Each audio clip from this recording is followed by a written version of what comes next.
అందరికీ praise దిలాడండి. 1 year Bible completion అనే పవిత్ర ప్రయాణంలో నాతో కలిసి వస్తున్న అందరికీ సుస్వాగతం. ఈరోజు మన ప్రయాణంలో 121వ రోజైన మే 1వ తేదీ వాక్యాంశాలు 2వ దినవృత్తాంతములు 29 నుంచి 31 అధ్యాయాలను ప్రార్థనాపూర్వకంగా మొదలు పెడదాం.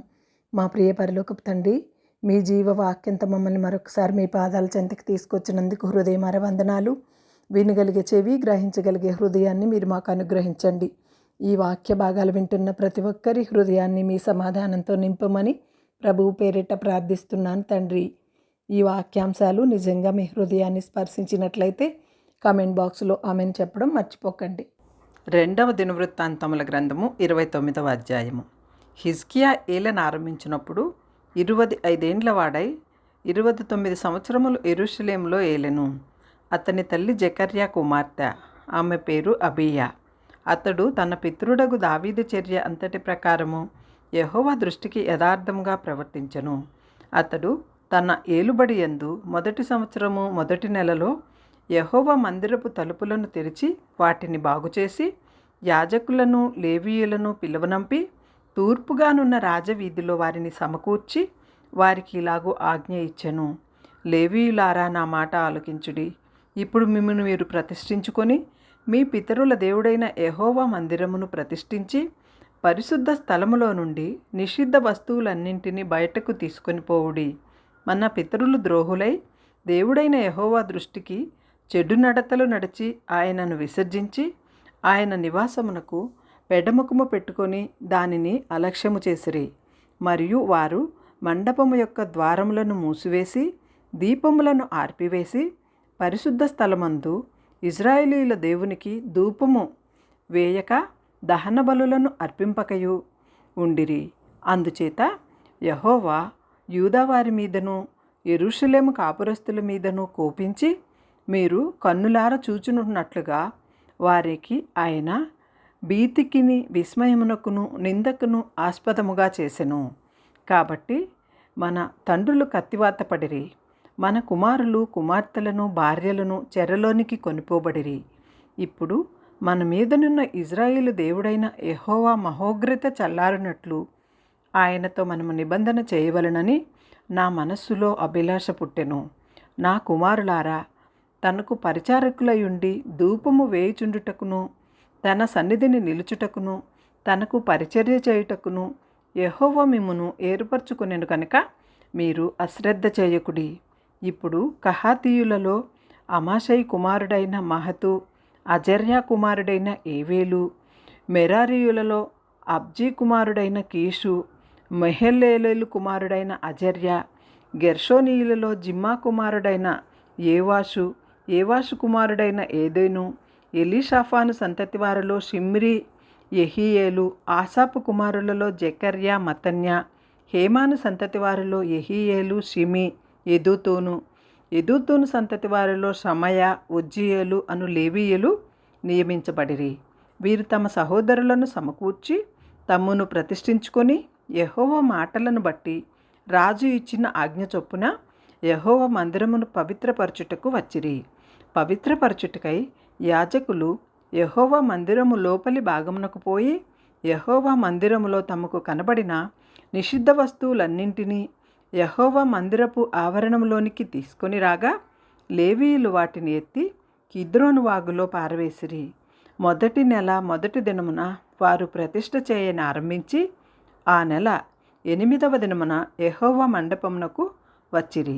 ఈ ప్రకారము వారు 8 దినములు యెహోవా మందిరమును ప్రతిష్ఠించుచు మొదటి నెల 16వ దినమున సమాప్తి చేసిరి. అప్పుడు వారు రాజైన హిజ్కియా యొద్దకు పోయి, మేము యెహోవా మందిరమంతటిని, దహన బలిపీఠమును, ఉపకరణములన్నింటినీ, సన్నిధి రొట్టెలుంచు బల్లను పవిత్రపరిచియున్నాము.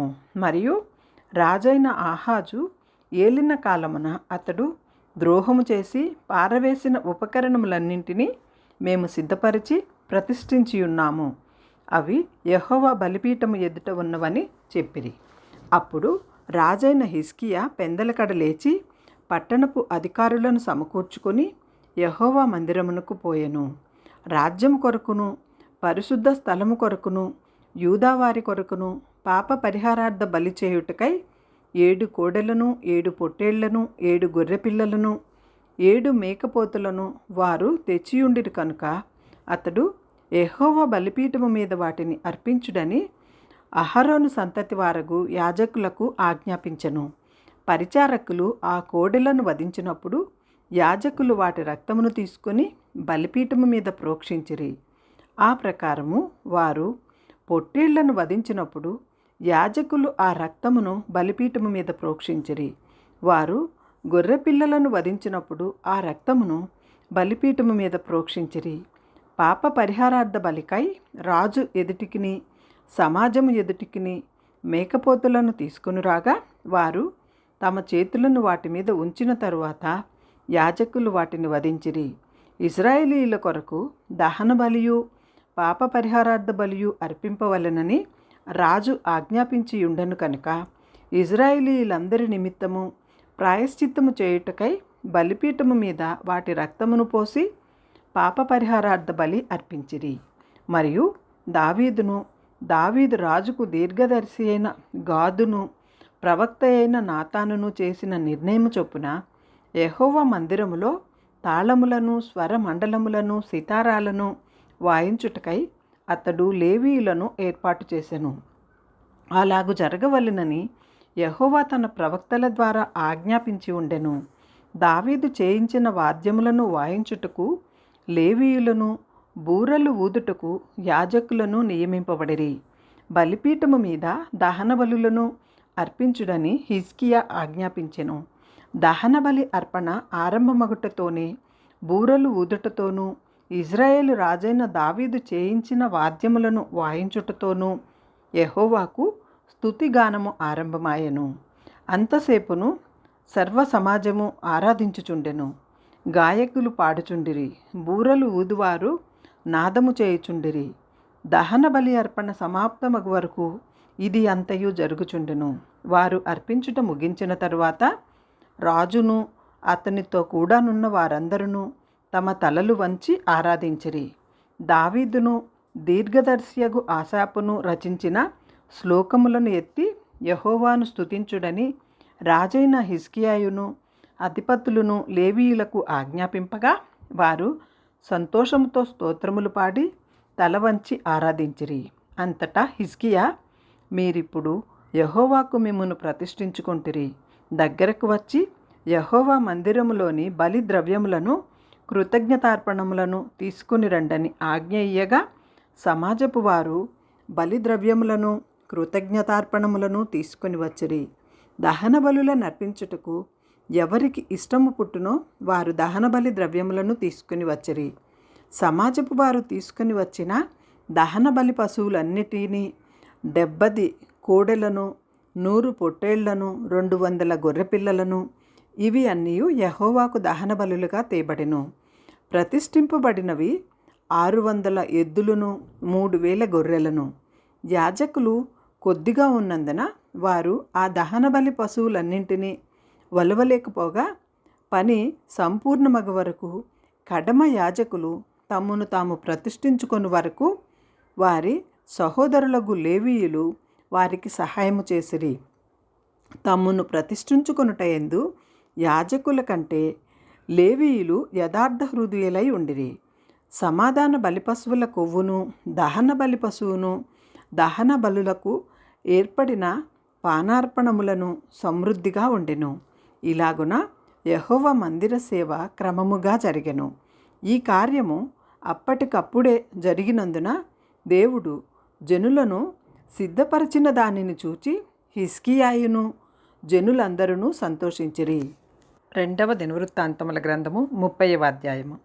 మరియు హిజ్కియా ఇశ్రాయేలీయుల దేవుడైన యెహోవాకు పస్కా పండుగ ఆచరించుటకై యెరూషలేములోనున్న యెహోవా మందిరమునకు రావలసిందని ఇశ్రాయేలు వారికందరికీ యూదా వారికందరికీ వర్తమానములను ఎఫ్రాయిమీయులకును మనష్షే వారికిని పత్రికలను పంపెను. సేవను చాలినంత మట్టుకు యాజకులు తన్ను తాము ప్రతిష్ఠించుకొనుకుండుట చేతను జనులు యెరూషలేములో కూడుకొనుకుండుట చేతను మొదటి నెలయందు పస్కా పండుగ జరగకపోగా రాజును అతని అధిపతులను యెరూషలేములోనున్న సమాజపు వారందరూ దానిని 2వ నెలలో ఆచరింపవలనని యోచన చేసిరి. ఈ సంగతి రాజునకు సమాజపు వారికందరికీ అనుకూలమాయెను.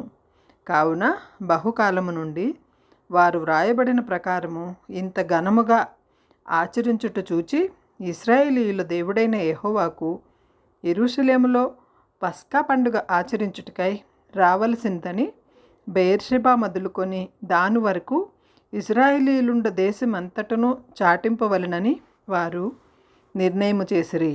కావున అంచెవాండ్రు రాజునొద్దకు అతని అధిపతుల నొద్దకును తాకీదులు తీసుకొని యూదా ఇజ్రాయేల్ దేశములందంతటా సంచరించి రాజు ఆజ్ఞను ఇలాగూ ప్రచురము చేసిరి.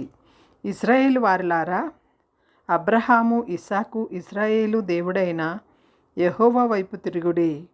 మీరు తిరిగిన ఎడల మీలో అష్షూరు రాజుల చేతిలో నుండి తప్పించుకొని శేషించిన వారి వైపు ఆయన తిరుగును. తమ పితరుల దేవుడైన యెహోవా ఎడల ద్రోహముగా ప్రవర్తించి మీ పితరుల వలె మీ సహోదరుల వలె మీరు ప్రవర్తింపకడి. వారి ప్రవర్తన ఎట్టిదో మీకు అగుపరచవలనని ఆయన వారిని వినాశనమునకు అప్పగించెను. మీ పితరుల వలె మీరు అవిధేయులు కాక యెహోవాకు లోబడి ఆయన శాశ్వతముగా పరిశుద్ధపరిచిన ఆయన పరిశుద్ధ మందిరంలో ప్రవేశించి మీ దేవుడైన యెహోవా మహోగ్రత మీ మీద నుండి తొలగిపోవునట్లు ఆయనను సేవించుడి. మీరు యెహోవా వైపు తిరిగిన ఎడల మీ సహోదరుల ఎడలను మీ పిల్లల ఎడలను చెర తీసుకుని పోయిన వారికి కనికరము పుట్టును. వారు ఈ దేశమునకు తిరిగి వచ్చెదరు. మీ దేవుడైన యెహోవా కరుణా కటాక్షములు గలవాడు కనుక మీరు ఆయన వైపు తిరిగిన ఎడల ఆయన మీ యందు ప్రసన్నుడగును. అంచెవాండ్రు జెబూలూను దేశము వరకును ఎఫ్రాయిముల మనష్షేల దేశములలోనున్న ప్రతి పట్టణమునకును పోయిరి. కానీ అచ్చటివారు ఎగతాళి చేసి వారిని అపహసించిరి. అయినను ఆషేరు, మనష్షే, జెబూలూను దేశముల వారిలో నుండి కొందరు కృంగిన మనస్సుతో యెరూషలేమునకు వచ్చిరి.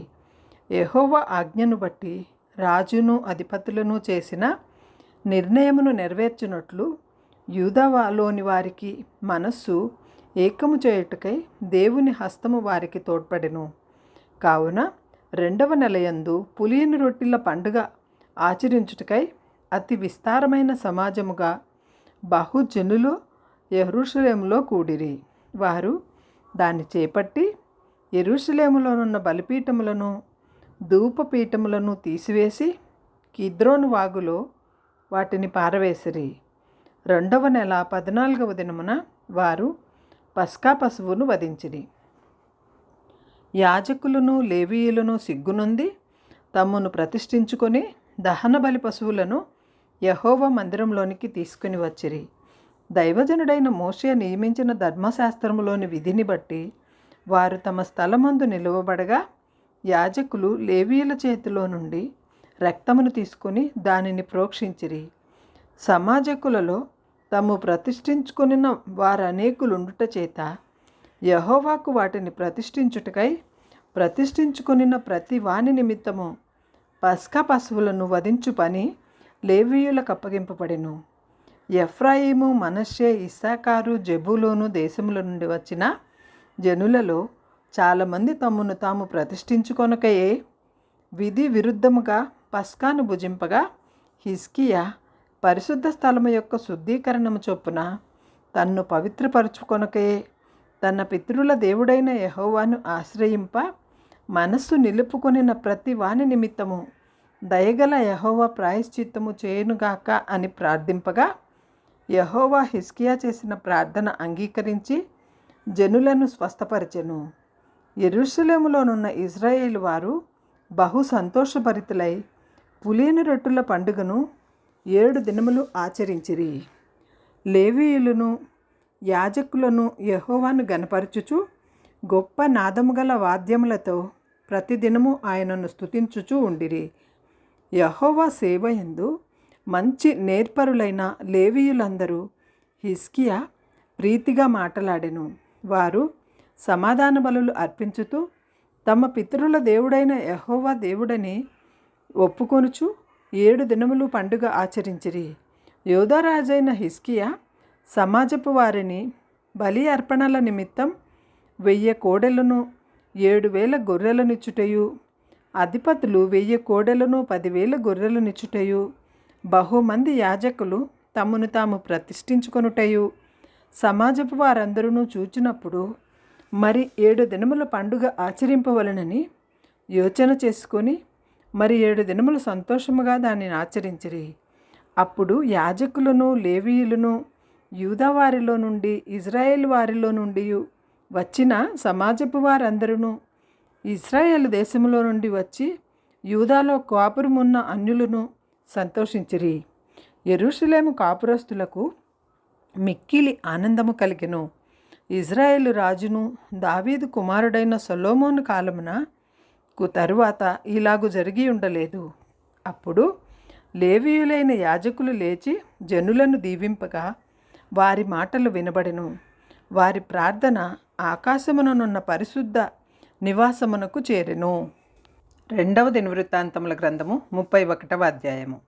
ఇదంతయు సమాప్తమైన తరువాత అక్కడనున్న ఇశ్రాయేలు వారందరూ యూదా పట్టణములకు పోయి యూదా దేశమంతటను బెన్యామీను ఎఫ్రాయిము మనష్షే దేశములయందంతటను ఉన్న విగ్రహములను నిర్మూలము చేసి దేవతా స్తంభములను ముక్కలుగా నరికి ఉన్నత స్థలములను బలిపీఠములను పడగొట్టిరి.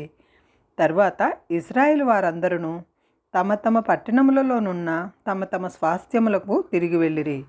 అంతటా హిజ్కియా ఎవరి సేవాధర్మము వారు జరుపుకొనున్నట్లుగా యాజకులను వరుసల ప్రకారముగాను లేవీయులను వారి వారి వరుసల ప్రకారముగాను నియమించెను. దహన బలులను సమాధాన బలులను అర్పించుటకును సేవను జరిగించుటకును కృతజ్ఞతాస్తుతులు చెల్లించుటకును యెహోవా పాళెపు ద్వారముల యొద్ద స్తుతులు చేయుటకును యాజకులను లేవీయులను నియమించెను. మరియు యెహోవా ధర్మశాస్త్రమునందు వ్రాయబడి ఉన్న విధిని బట్టి జరుగు ఉదయాస్తమయముల దహన బలులను విశ్రాంతి దినములకును అమావాస్యలకును నియామక కాలములకును ఏర్పడి ఉన్న దహన బలులను అర్పించుటకై తనకు కలిగిన ఆస్తిలో నుండి రాజు ఒక భాగమును ఏర్పాటు చేసెను. మరియు యెహోవా ధర్మశాస్త్రమును బట్టి యాజకులను లేవీయులను ధైర్యము వహించి తమ పని జరుపుకొనున్నట్లు ఎవరి భాగములను వారికి ఇయ్యవలసినదని యెరూషలేములో కాపురమున్న జనులకు అతడు ఆజ్ఞాపించెను. ఆ ఆజ్ఞ వెల్లడియగుట తోడనే ఇజ్రాయేలు ప్రథమ ఫలములైన ధాన్య ద్రాక్షారసములను నూనెను తేనెను సస్యఫలములను విస్తారముగా తీసుకుని వచ్చిరి. సమస్తమైన వాటిలో నుండి 10వ వంతు విస్తారముగా తీసుకుని వచ్చిరి. యూదా పట్టణములోనున్న కాపురమున్న ఇశ్రాయేలు వారును యూదా వారును ఎద్దులలోనూ గొర్రెలలోనూ 10వ వంతును తమ దేవుడైన యెహోవాకు ప్రతిష్ఠితములైన వస్తువులలో 10వ వంతును తీసుకుని వచ్చి కుప్పలుగా కూర్చిరి. వారు 3వ మాసమందు కుప్పలు వేయనారంభించి 7వ మాసమందు ముగించిరి. హిజ్కియాయును అధిపతులను వచ్చి ఆ కుప్పలను చూచి యెహోవాను స్తుతించి ఆయన జనులైన ఇజ్రాయేలీయులను దీవించిరి. హిజ్కియా ఆ కుప్పలను గూర్చి యాజకులను లేవీయులను ఆలోచన జరిగి ఉన్నందున సోదోకు సంతతివాడును ప్రధాన యాజకుడునగు అజర్య యెహోవా మందిరంలోనికి జనులు కానుకలు తెచ్చుట మొదలుపెట్టినప్పటి నుంచి మేము సమృద్ధిగా భోజనం చేసినను చాలా మిగులుచున్నది. యెహోవా తన జనులను ఆశీర్వదించినందున ఇంత గొప్ప రాశి మిగిలినదని రాజుతో అనగా హిజ్కియా యెహోవా మందిరంలో కొట్లను సిద్ధపరచవలసినదని ఆజ్ఞ ఇచ్చెను. వారు వాటిని సిద్ధపరిచి ఏమీ అపహరింపకుండా కానుకలను 10వ భాగమును ప్రతిష్ఠితములుగా తేబడిన వస్తువులలోనూ లోపల చేర్చిరి. లేవీయుడైన కొనన్య వాటి మీద విచారణకర్తగా నియమింపబడెను. అతని సహోదరుడైన షిమి అతనికి సహకారిగా ఉండెను. మరియు యెహీయేలు అజజ్యాహు నహాతు ఆషాహేలు ఎరీమోతు ఎజాబాదు ఎలియేలు ఇష్మహ్యాహు మహతు బెనాయాలను వారు రాజైన హిజ్కియా వలనను దేవుని మందిరమునకు అధిపతి అయిన అజర్యా వలనను తాము పొందిన ఆజ్ఞ చొప్పున కెనన్య చేతి క్రిందను అతని సహోదరుడగు షిమి చేతి కిందను కనిపెట్టువారై ఉండిరి. తూర్పు తట్టు ద్వారమునొద్ద పాలకుడును ఇమ్నా కుమారుడునగు లేవీయుడైన కోరే యెహోవా కానుకలను పరిశుద్ధపరమైన వాటిని పంచిపెట్టుటకు దేవునికి అర్పింపబడిన స్వేచ్ఛార్పణముల మీద నియమింపబడెను. అతని చేతి కింద ఏదోను, మిన్యామీను, యేషువ, షెమయ, అమర్య, షెకన్య అనువారు నమ్మకమైన వారు కనుక యాజకుల పట్టణములందు పిన్న పెద్దలైన తమ సహోదరులకు వంతుల చొప్పున భాగములిచ్చుటకు నియమింపబడిరి. ఇదియుగాక గోత్రములలో 3 సంవత్సరములు మొదలుకొని అంతకు పై వయస్సు గలవారై జనసంఖ్య చూడబడిన మగవారినందరికీ వంతుల చొప్పున సేవ చేయుటకై ప్రతిదినము యెహోవా మందిరములోనికి వచ్చువారందరికీ 20 సంవత్సరములు మొదలుకొని అంతకు పై వయస్సు గల వారి వంతుల చొప్పున సేవ చేయుటకు తమ తమ పితరుల వంశముల చొప్పున యాజకులలో సరిచూడబడిన లేవీయులకును, అనగా నమ్మకమైన వారై తమ్మును ప్రతిష్ఠించుకున్న లేవీయులకును, తమ పిల్లలతోనూ భార్యలతోనూ కుమారులతోనూ కుమార్తెలతోనూ సమాజం అంతటను సరిచూడబడిన వారికిని ఆయా పట్టణములకు చేరిన గ్రామములలో ఉన్న అహరోను వంశస్థులైన యాజకులకును వంతులు ఏర్పరచుటకు వారు నియమింపబడి ఉండిరి. పేళ్ల చేత చెప్పబడిన ఆ జనులు యాజకులలో పురుషులకందరికీ లేవీయులలో వంశముల చొప్పున సరిచూపబడిన వారికందరికీ వంతులు ఏర్పరచుటకు నియమింపబడిరి. హిజ్కియా యూదా దేశమంతటను ఇలాగున జరిగించెను. తన దేవుడైన యెహోవా దృష్టికి అనుకూలముగాను యథార్థముగాను నమ్మకముగాను పనిచేయుచూ వచ్చెను. తన దేవుని ఆశ్రయించుటకై దేవుని మందిర సేవా విషయమందేమి, ధర్మశాస్త్ర విషయమందేమి, ధర్మమంతటి విషయమందేమి, ధర్మశాస్త్ర విషయమందేమి ఆరంభించిన ప్రతి పని అతడు హృదయపూర్వకముగా జరిగించి వర్ధిల్లెను.